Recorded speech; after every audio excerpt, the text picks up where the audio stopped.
You're listening to episode 46 of Liz's Healthy Table.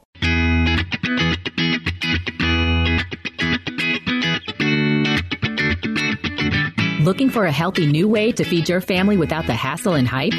Welcome to Liz's Healthy Table, where your host, registered dietitian nutritionist Liz Weiss, serves up fresh and flavorful recipes with a tasty side of science, good nutrition, and fun. Are you and your family ready for some wholesome food that tastes great too? Don't change that dial. Your food adventure starts here.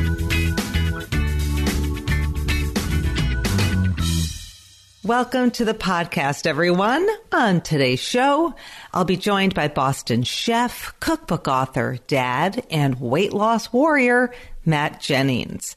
I met Matt on Nantucket back in December. He was actually out there doing a cooking demo at the Nantucket Culinary Center on how to create the perfect cheese platter. I was actually out there for the Christmas stroll, which is this annual event, and the Culinary Center always does tons of different cooking classes and different demonstrations. So, of course, I got there early. I dragged Tim along with me. Of course, he had the best time ever, but I got there early because I wanted to sit in the front row and have a great seat. And of course, while I was there, I asked Matt lots of questions. So Matt gave all of us in the group really great tips on how to make a killer cheese plate. And Matt will be here on the show today to share some of those tips with all of us. But it didn't take long before he shared a lot more than his knowledge of cheese. He also shared his incredible story of weight loss. Now, you remember Matt is a chef. And you're not going to believe this, but Matt has lost over 200 pounds. And not only did he lose that weight, he continues to keep it off. So on the show, he's going to reveal his secrets to weight loss success.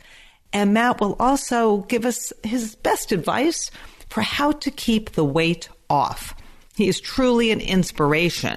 So we're going to go beyond weight loss today. We're also going to talk about Matt's new cookbook. Well, it's probably not that new at this point, but I'm going to tell you it's gorgeous. His book is called Homegrown, Cooking from My New England Roots.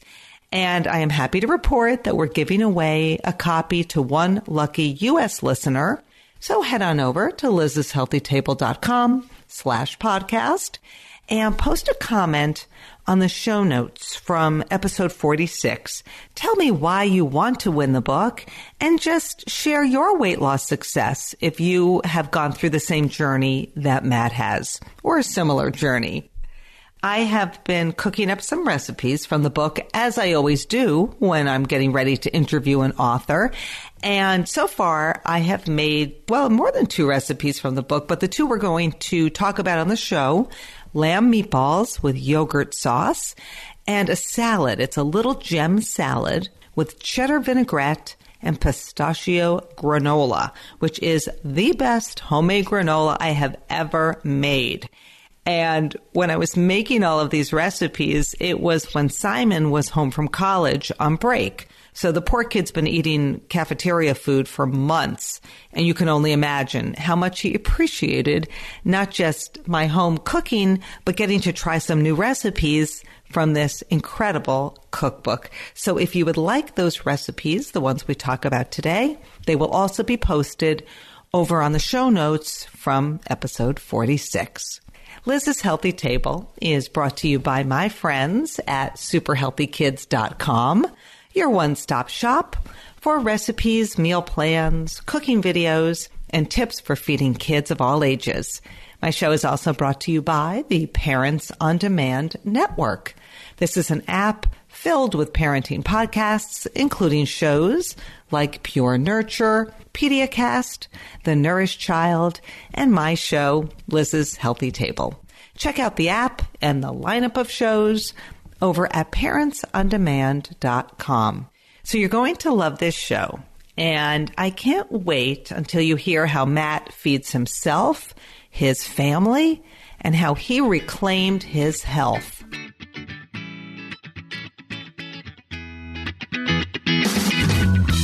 Hey, Matt, welcome to the show.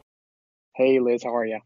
I am so good, and I'm so glad you're with me. In the intro, I kind of gave the backstory of how we met, but I thought it would be great if we could just start by having you tell my listeners a little bit about yourself. You're a dad, you're a chef, you're currently undertaking this sugar-free challenge. I just saw the funniest thing you posted on Instagram with dates, which of course don't have any added sugar, but they're very sweet. I was cracking up. But just give us a little bit of the backstory. Tell everybody a little bit about yourself. Sure. Well, I am all of those things that you mentioned. I am a recovering chef of the past 25 some odd years. I started cooking when I was about 14 as a summer job, and just that carried me right into college when I decided to take a break from a liberal arts education and pursue the culinary arts in a culinary school in Vermont, which then ended up blossoming into this awesome career I've had for the last 20 some odd years. So I have worked, and cooked all over the country, all over the world, parts of Europe and other areas, and just been so fortunate to be on this amazing ride that food has, brought me.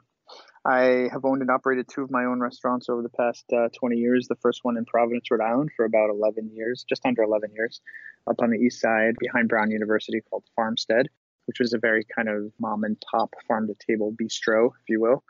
And then most recently, a kind of big, shiny, cosmopolitan brasserie in downtown Boston called Townsman, which I just sold in July, just to pursue some new things. And so it's been an amazing ride. And besides the fact that you've had these restaurants and you're a chef, and I want to get to Vermont in a second, just because my world is, half in Vermont now because I have a kid up in college there. But you've got 2 boys. And when I met you on Nantucket, you were with your wife, you were with your kids. How old are your kids? And we'll talk a little bit more later about these guys and are they cooking and are they good eaters and all that. But just how old are your kids? Tell us a little bit about them.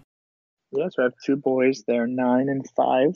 Sawyer is my 9-year-old and Coleman is my almost to be 6-year-old. They're amazing. They were both born in Providence and have kind of come up as restaurant brats. And now, I'm getting more and more time with them, which is amazing. So the opportunity to kind of leave, 17-hour day in the restaurant behind and actually be able to get some more time with them has been fantastic. And I assume they're starting to cook, because I think I remember seeing an Instagram story and one of your guys was helping you do a cooking demo, I think, over in Nantucket. Is that right? Yeah, my older son loves to jump in on events that I do and, lend his lend his stirring hand, so to speak. They're really into food. They're really cool kids. They're super outgoing and just love experiences and meeting people, and they're super gregarious and love to explore. So it's been a fun ride for sure. So you're getting to spend more time with your boys because you're kind of consulting now. You're not working these crazy hours in a restaurant. Talk to us a little bit about why you decided to leave the restaurant world and how you lost 200 pounds. That's a lot of questions all in one.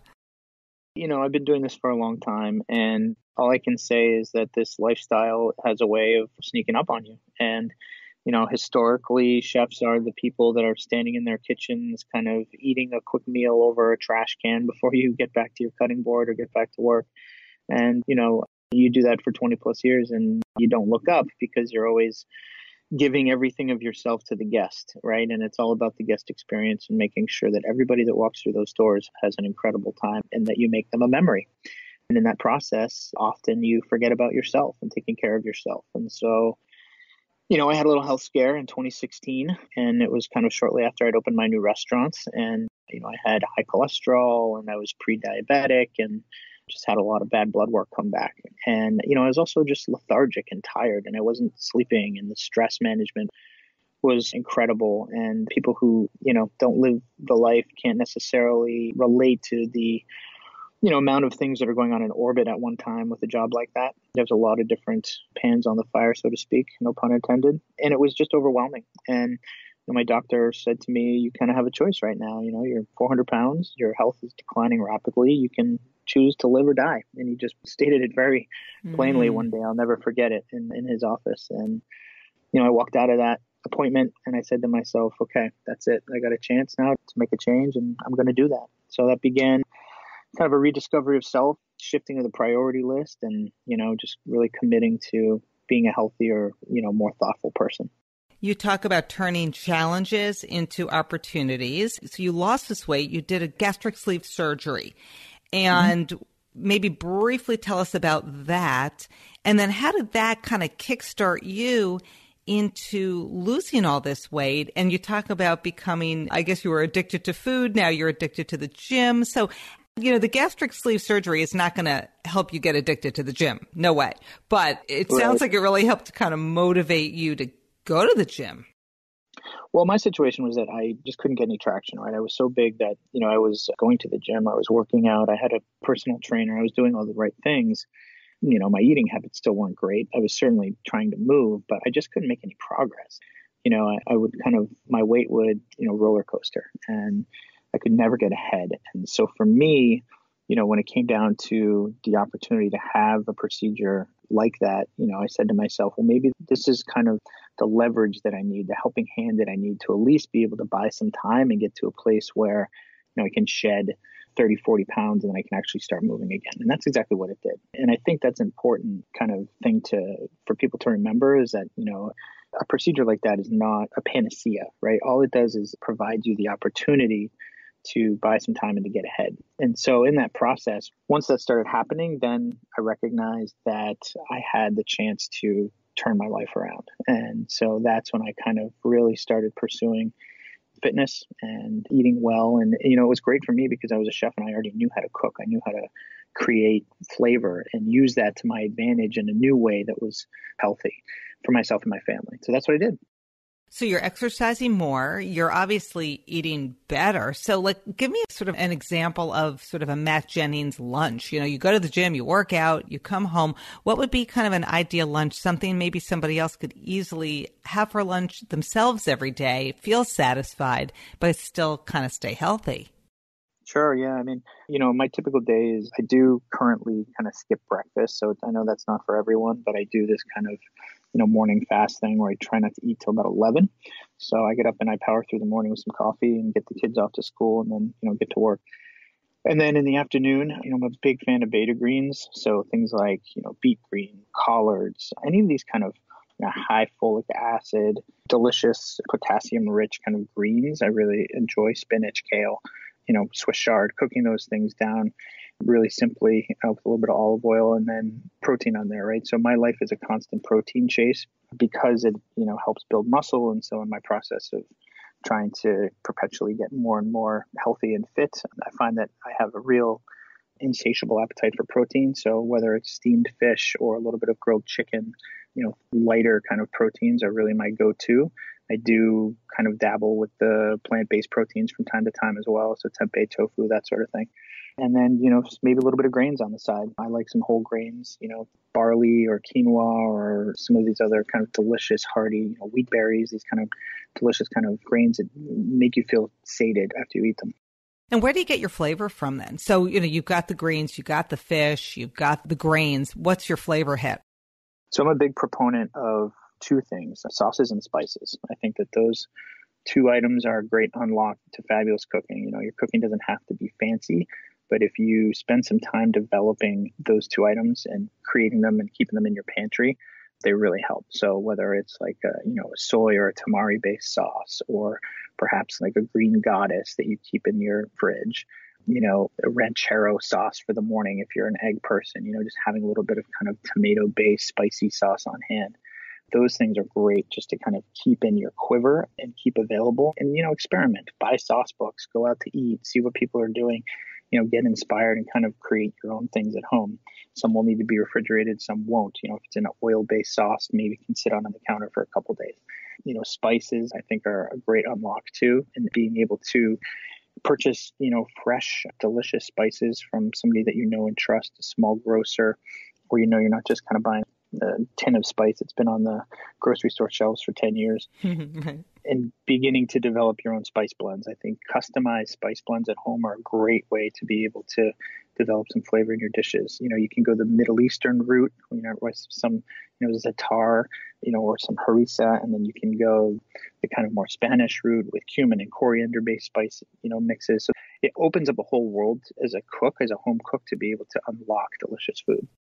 And, the other day I was thinking about this because I made a lentil soup and then it called for just toasting, just in a little bit of oil in a skillet, mustard seed and cumin seed. And, it just takes 2 to 3 minutes, and adding that as like a topping on that lentil soup. And it blows your mind because it's so simple, but those seeds kind of pop and they release this big flavor.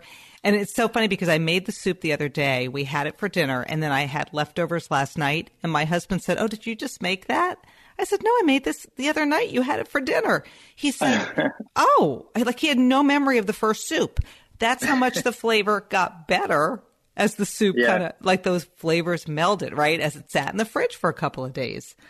Absolutely. That's it. And knowing, like, just, it sounds like, you're very good at this yourself, but kind of knowing how to treat those ingredients, right? So spices love to be toasted, right? Just anything that's going to activate kind of those oils that are in those spices to kind of come out and feel a little bit more robust. I mean, that's exactly what it's about. It's a combination of great technique and great ingredients. If you have those two things and access to those two things, and you're willing to make some sacrifices to find great ingredients and to learn some great technique, then, your whole world is available.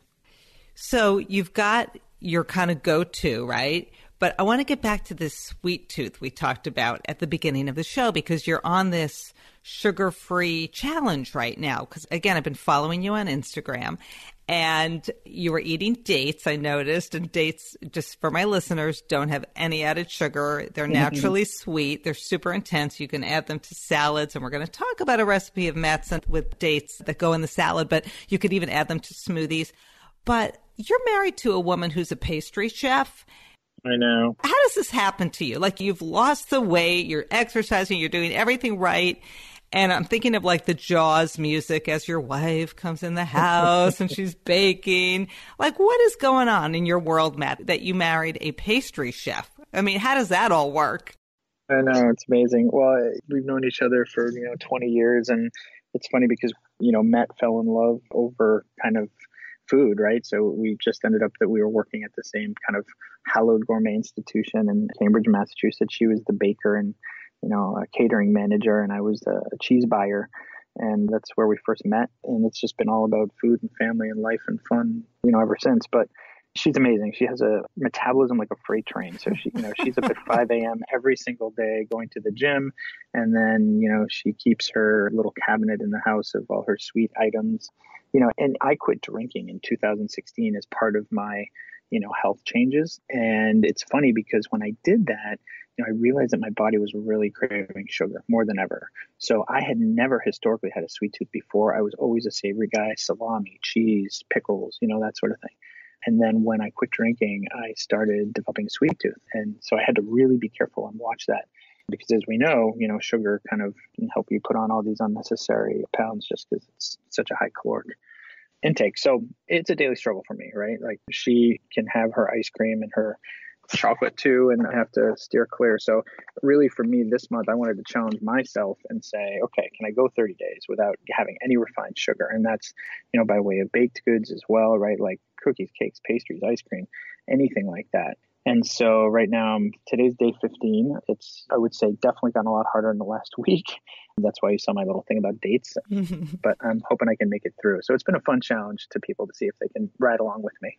Well, that's good because, it's like a little bit of a community. You can all do it together. I think I could probably do that for a day or two. I will say I have a sweet tooth, and I tend to, like what I've been doing lately, instead of going for vanilla Greek yogurt, which is kind of my little indulgence, I love to make parfaits with whole grain cereal and fresh fruit, but I just do plain now.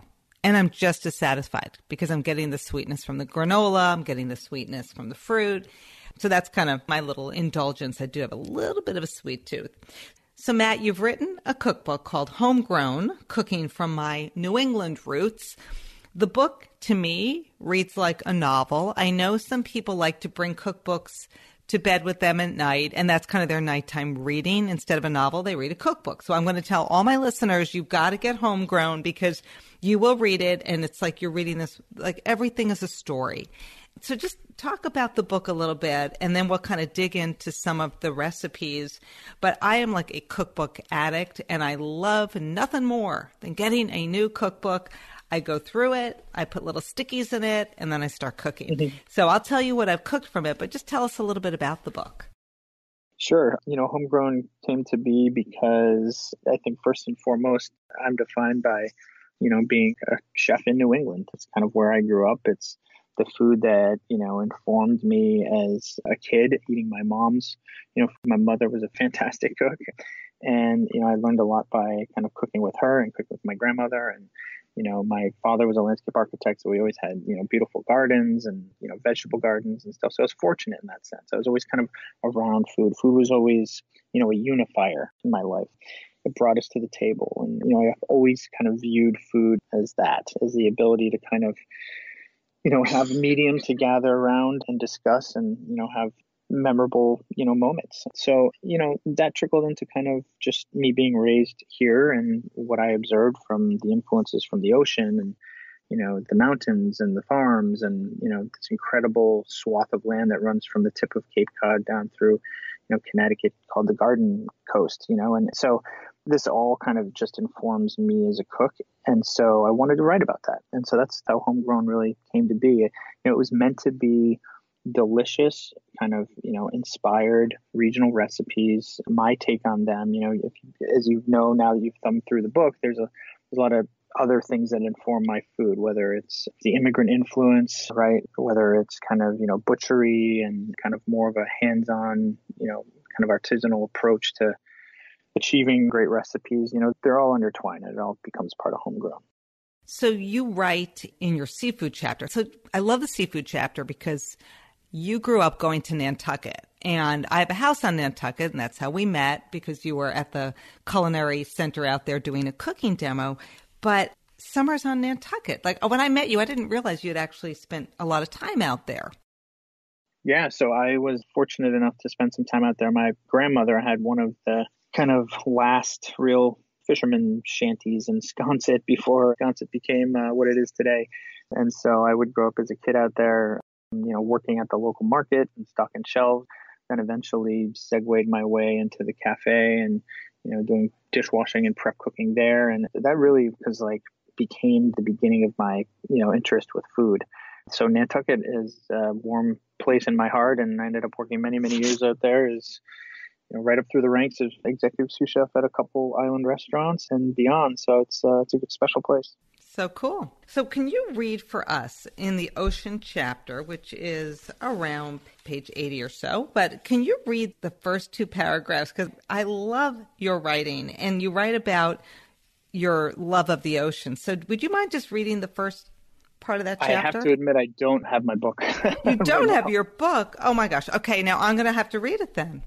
You didn't know that this was the requirement that you actually have your cookbook in front of you? I did not. I apologize. That is too funny. Well, I will read it then. So you write here, you say, when I was 8 years old, I went digging for quahogs with my stepdad for the first time. We had gotten up early, packed a cooler, put the rusty clam rakes in the back of the Isuzu Trooper, deflated our tires to the perfect PSI for driving over the sand, and set out across the spit of sand that connects two inlet beaches on Smith Point in Nantucket. Within 5 minutes of walking out into the water, I sliced my foot open on a shell, cutting our trip short. I remember watching my blood create crimson clouds in the brackish shallows. Maybe this is how I was infected with a love for the ocean. Perhaps it was at this moment that the Atlantic entered my bloodstream. That's how I like to think it all happened anyway. I love that. That's super, super fun. I mean, it's just, well, maybe not fun when you cut your foot open, but just like the way you describe kind of this connection to the ocean. And the whole book reads like that. So again, listeners, you've got to check it out. It's awesome. Tell us what quahogs are, by the way, because I bet I have listeners who are like, what, who, what, where, what's a quahog? Sure. Well, they're clams. And there's all different sizes of clams, but quahogs are rather large and, really ideal for chopping and putting into chowders or clam cakes or, ground up and made into fritters, kind of things where you're going to be, really kind of using that raw ingredient to cook with. They're delicious. The other big thing on Nantucket is the scallops. A lot of people will forage for those or they'll fish for those. Absolutely. Bay scallop season in Nantucket is one of the most heralded and anticipated times of the calendar in New England. And, I remember as a chef, we're all kind of fighting for that first batch of Nantucket-based scallops. 2 years ago, my friends out there had gone scalloping, and then we went to their house, and my friend Lisa just sauteed them up in butter and olive oil, maybe a little bit of garlic. They had shucked them that afternoon. Oh my gosh, they were sweet and delicious. Oh, I love them. Oh my gosh, I love that. I've never gone scalloping, but it's kind of on my bucket list. I got to do it.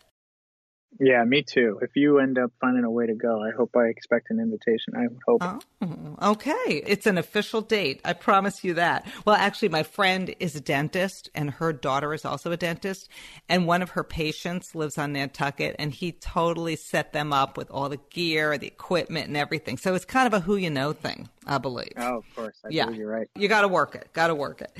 So in the book, in Homegrown, do you right now currently have a favorite recipe? And I say currently because, as seasons change, our taste buds change. So is there a recipe in the book that you and your family just kind of keep going back to?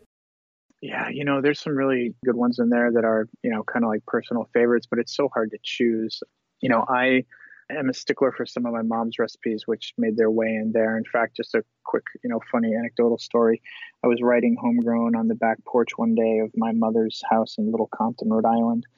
Beautiful summer day. And, I was kind of down there and inspired by the sea and thinking about seafood recipes. And so I started putting down my recipe for chowder. And my mom came by and looked over my shoulder and said, what's this? Where'd you learn to put squid in chowder? You didn't grow up with that. I never put squid in my chowder. I said, well, Mom, this is what I do at the restaurant. It's a little bit different. I like to, promote bycatch and support our fishermen, our local fishermen, and talk to my guests about what bycatch is and why that's important. And she said, well, I think it's ridiculous. I never put squid in my chowder.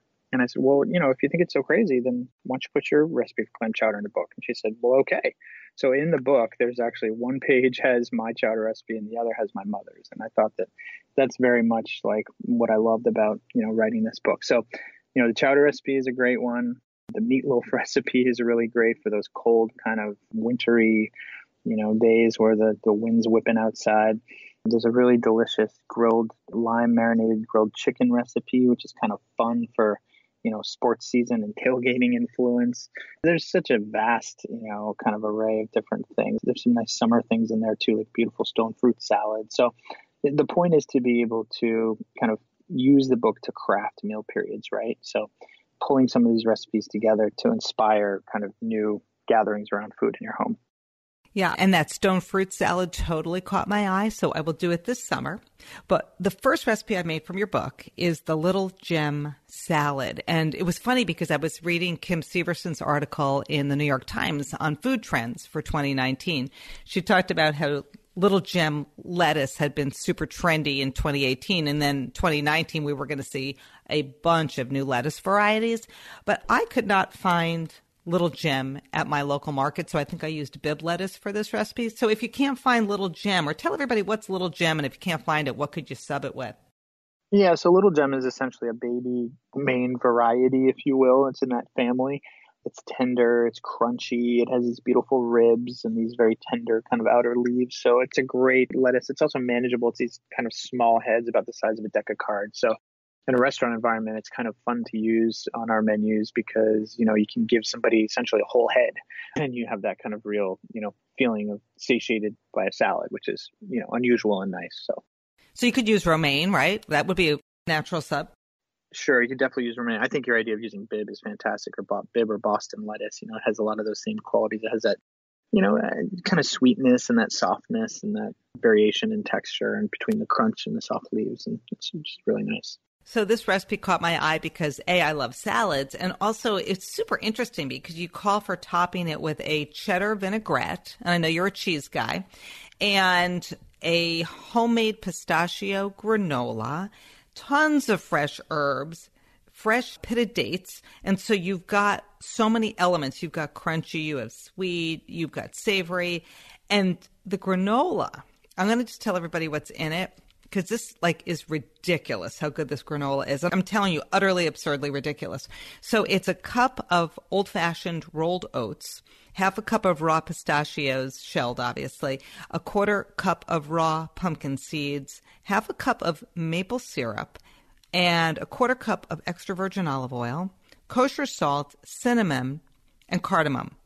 And I think I was out of cardamom. In fact, I literally just went to Penzeys yesterday and got more cardamom. And so I didn't put cardamom in. But the granola is so good because you just combine all of those ingredients and then you just bake it on a baking sheet at 300. And, you're going to stir it a couple times through. But, oh, my gosh, that was like ridiculous. And so you're going to have extra granola. And then I was just having that. As I mentioned earlier, I love parfaits. And so I was using that as kind of my morning or afternoon snack, in my parfaits. Oh my gosh, it was so good. And plus, I'll just a little plug for granola. I think it's one of those things that's so simple to make at home, and you can use, sugar substitutes for it as well, like the maple syrup. That's why I use the maple syrup in that recipe. But you can also, make it really fun. You can make it for morning, or you can, start to incorporate some savory elements to make it an afternoon snack, right? Whether it's kind of like chopped herbs or some different spices. Again, kind of going back to that pantry that you have on hand to kind of just, consider using ingredients in different ways. And granola is a great vehicle for that. And I think that's so fun that you actually top a salad with granola, because normally you would never think to do that. Mm-hmm. Yeah, I love the savory application that it can have.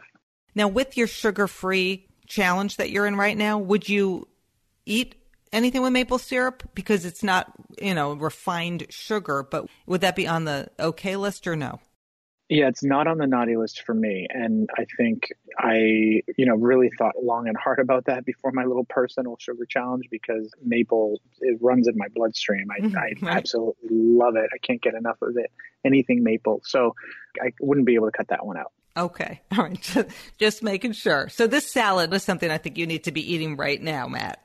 Yeah, you're probably right. So go make this salad. Now, you mentioned maple, obviously, and you went to culinary school in Vermont. Where'd you go? And my son's at UVM right now. I just got back from a weekend in Burlington, Vermont. I love it up there. It is just like, Vermont is just, when you think of New England, it is just like, boom, it's all there, right? Yeah, it's a very special place. I went to New England Culinary Institute in Montpelier, and also at the campus that was formerly in Essex. So I got my associates in culinary arts and then my bachelor's degree in food and beverage management. And, Vermont, it gets into you. I think that's how I was introduced to the state, and then ended up marrying my wife, who's actually from Vermont, married a Vermont girl. And every time we go up there, it's special. The food scene is incredible. It has obviously all these local growers, and in the summer, the farmers markets are just incredible. And there's a real kind of, interesting kind of sentimentality about, the culture that food has there, and how people are treating ingredients. And it's inspiring. It's an inspiring place. I love it. So Simon, my son, is at UVM, and he loves going to the farmer's market. This is like college kids. They'll just walk down to the farmer's market, and he'll buy fruits and bring it back to the dorm. He's got like a great palate. And it was so funny because he came home for the Christmas break. And again, as I mentioned, I just brought him back up there. So I thought, okay, he's coming home for the break. I'm going to make something really special for him. So I made your bolognese, which has, a meat sauce in it. And I made your lamb meatballs with yogurt sauce. So nice. I've got like all this great stuff in the fridge. When he comes home, he announces to me he's no longer eating meat. Oh, no. I'm like, excuse me? I'm like, oh, no, you will be eating meat, young man. I have been cooking for days. You will eat meat. And so he's like, okay. And so the meatballs were so good. I actually made them for a party I was going to. And, I made like a double batch. So I kept a bunch home. And the yogurt sauce, I really think, is what got him. I mean, that's like his taste buds all the way, like a tzatziki kind of a sauce. And the lamb meatballs, and I'm sure you could make it with chicken, right? Or you could make it with beef. You don't have to use ground lamb, I'm assuming, Matt, right? It would be fine. And the sauce is great because it's the whole milk yogurt. I use Greek yogurt, and it's got garlic and dill and mint and black pepper. So you've got this really great sauce. And then the meatballs are made with ground lamb, and then you add egg and breadcrumbs, shallot, harissa, which is like a Tunisian kind of hot red pepper paste, right? Mm-hmm. Yep, exactly. And salt, and here we go, the toasted cumin seeds, black pepper, And then you just, make these meatballs and you just cook them in a skillet. So delish. So he, even though he wasn't eating meat, he and his friend Andrew, his family's from Georgia, this is like their taste buds were like, we're happy, we'll eat it. That's awesome. No, I love that recipe. And I think, that's kind of exactly what you describe. And, approaching kind of cooking that recipe is what I love about food, is that it's meant to be, food is meant to be shared, right? And we're fortunate enough that we're in the position where, food is not a luxury, right? People like you and I, we're very, very lucky. That is not the case for the whole world. We'll understand that. And so that I think, then our duty is to treat it as such and to be able to find ways to share it with friends and family and make it memorable and really spend time kind of investing in the process of learning why food is important. And it's such a great kind of medium to create conversation and to bring us around the table. Yeah. And one thing for me is when I have a cookbook, I'll cook a bunch of recipes and then I learn new techniques. I try new seasonings. I try new things. And then I start to kind of adapt those and change them up and, simplify it or just adapt it to my tastes. So people just need to get inspired.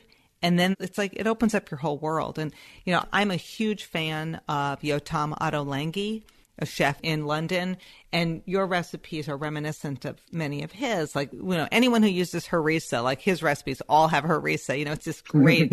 Gives this nice pop of flavor. So are your boys adventurous eaters? Because you're cooking all the time, right? You're creating recipes all the time. So are they adventurous or are they quote unquote finicky or picky? Like, where do they fall into that whole world of willingness to try new foods? Well, just as a side note, I have to say that I did cook for Yotam one day, and he told me that the steak that I made him was the best steak he'd ever had. So I'm taking that with me to the grave. So just so you know, it was a very inspiring moment for me. Well, I'm glad that you just dropped that because I really want to get Yotam on my podcast. So see, now I've got the 1 degree of separation, Matt. Yeah, exactly. When you talk to him, tell him, remind him of the steak he had at Farmstead in Providence in probably circa, 2010 or something. No. I actually think you need to email him for me. You need to email him today and tell him how awesome I am. I will do that. No, he's an incredible guy. That is very thrilling. By the way, I did go to University of Rhode Island, by the way. So I've spent, not that it was in Providence, but we hung out up there on many a weekend. So I know the area well. So you've cooked for Yotam. Thank you very much for sharing that. And he loved your steak. And what about those boys of yours? Are they willing to kind of try everything you make? They go through phases, right? Like all kids. There's times when they are feeling adventurous. And when I was going to work at Townsman, I would bring them in for brunch and we'd, go to the Asian supermarkets and they love to see kind of, chicken feed and like all this stuff and kind of get exposure to, to a world that was unknown to them. And, then there's times when my older son is, right now on this kind of white food kick. So, it's pasta, bread, cheese, yogurt, things like that. So, I think that'll end soon because he's the one that actually does like to cook the most. So, but, we do our best. I think we certainly are always trying to get them to try new things. And because they're chef kids, they're open to that. They don't always love what I make. In fact, just the other day I made pancakes for breakfast for them and I turned around and they had syrup all over their, mouths. And I said, who makes the best pancakes? And they both in unison at the same time said, Mom. So, even Dad's fancy chef skills don't always win the praises. So they don't know how lucky they are. That's the thing, right? And someday when they're off at college and they're eating like the cafeteria food, they'll say, wow. Yeah. I really, really miss Dad's home cooking. Yeah, we'll see. Too funny. So I'm curious about what's next for you. I mean, I know you're doing consulting work now. I'm curious about just like your whole weight loss journey because, you've lost a lot of weight. You lost 200 pounds. Like, is it your goal to keep your weight stable now or to keep losing weight? And, you changed your biology, right? Your stomach is smaller than it used to be. I mean, do you ever worry about losing too much weight? Like, how do you kind of maintain it all? No, for me, it's not about a number anymore. Initially it was because I was like, I had to get out of the danger zone.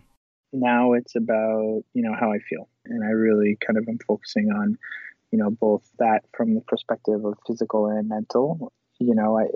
it's hard to explain, but having gone through this process, originally it was a physical change that changed to kind of an emotional and spiritual change and shifted my priority list. And so I'm just, it's an incredible unfolding journey. I think we all have these, opportunities in our life to kind of really kind of stand above yourself from a 30,000 foot view and just kind of, try to assess your life and where you want to go and how you want to get there. And, I'm just kind of in one of those moments where, for me personally, the restaurant wasn't working. My lifestyle was just too hard.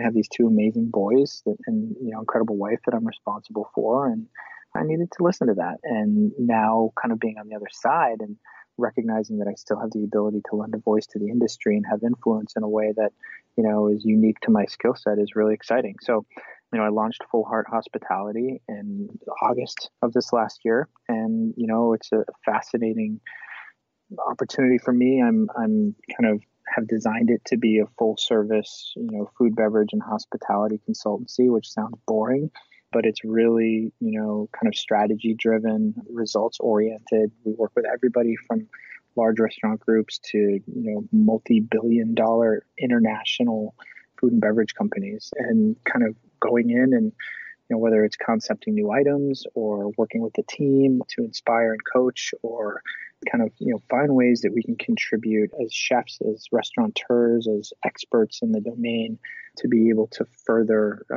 organizations. It's really great. Very cool. And when I met you, you were doing this cooking demo on Nantucket at the Culinary Center. And I know you do cooking demos and cooking classes.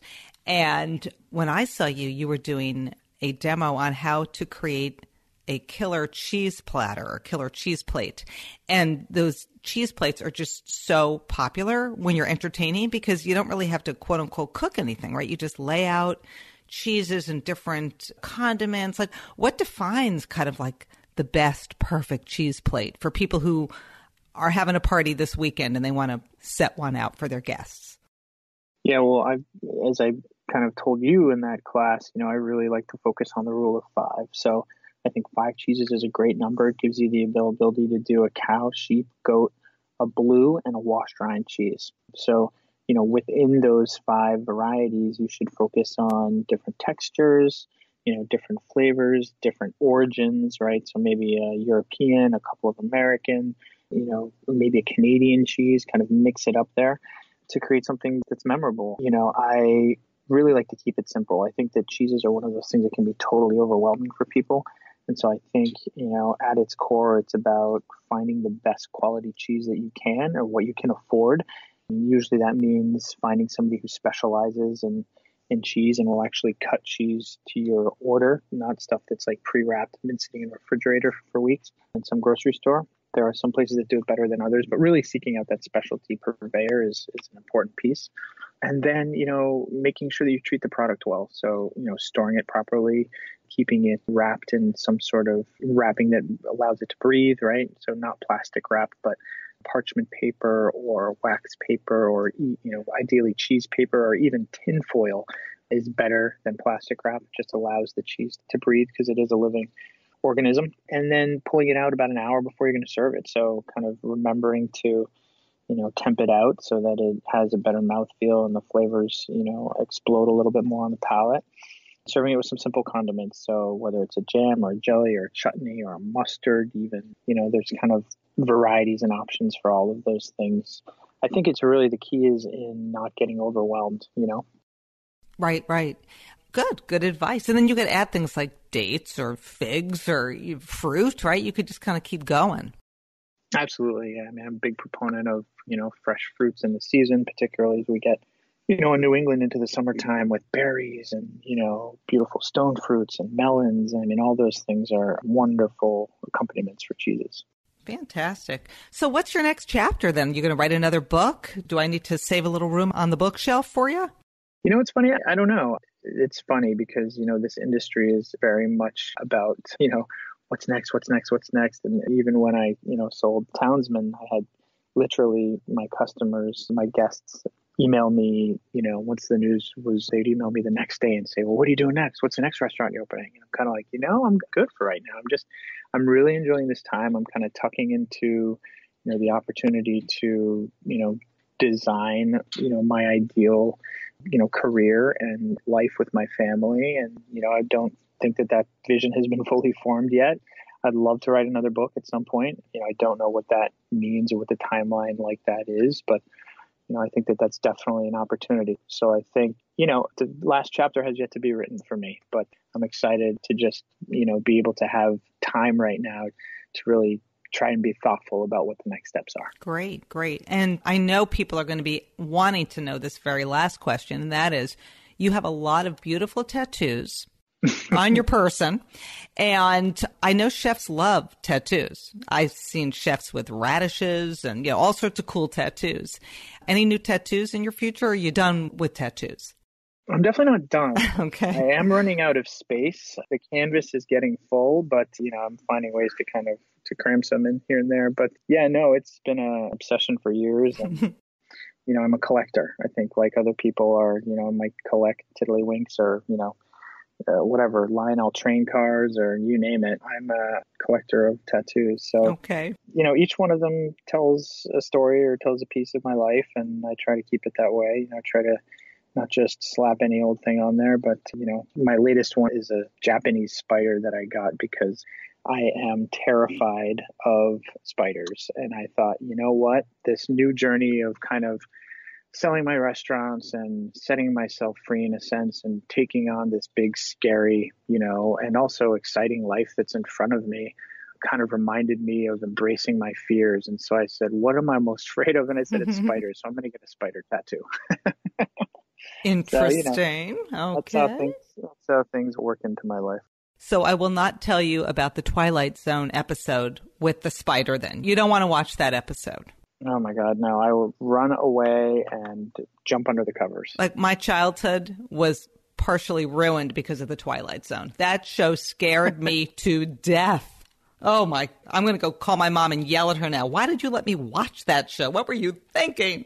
I probably snuck it. She probably forbid it, but I snuck it. That's kind of what we did, when we were kids.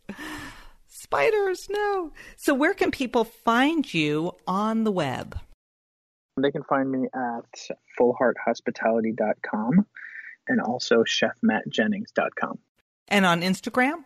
Instagram, I'm Matthew Jennings, and on Twitter, I'm Matthew Jennings as well. Good to know. All right. In the show notes, I will give links to Matt Jennings online.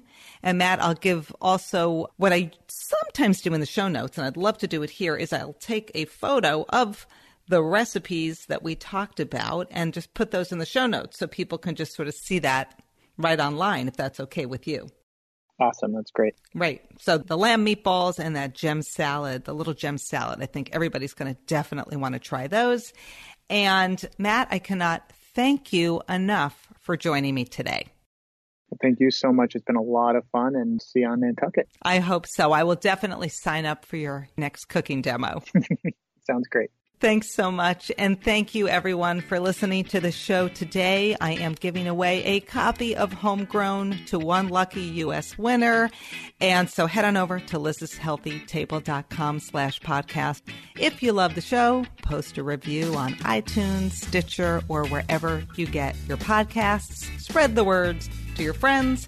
And as always, thanks for listening to Liz's Healthy Table.